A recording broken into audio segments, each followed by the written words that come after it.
Hi, I'm Jabaz Malik, Security Awareness Advocate at KnowBe4. So, what's one security behavior I have changed to help others?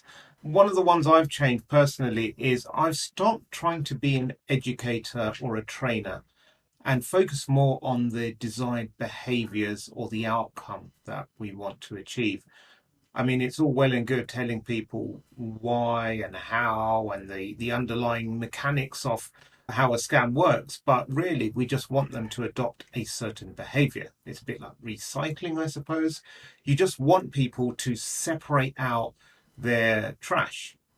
Whether they fully understand why they're doing it is kind of irrelevant. As long as they do that, then, you know, that's the outcome we want. There was a time I was working here in my office, which is in the back of my house, and my mum was calling me and she said, "Oh, there's someone on the phone. It's from the broadband provider, and there's an issue with our broadband.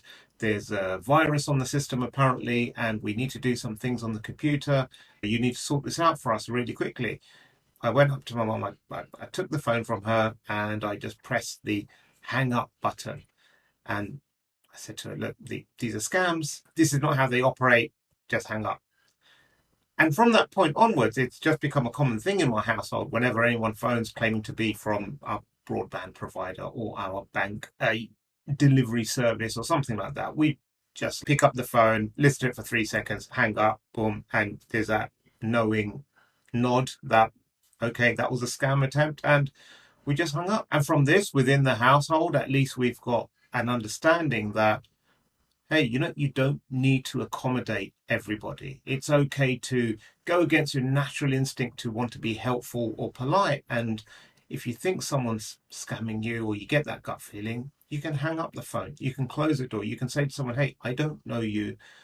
Therefore, I cannot do this," or whatever. Contact me through official channels, or I will log on to my system, or I will go to my bank branch, or what have you, and undertake that action in the proper way.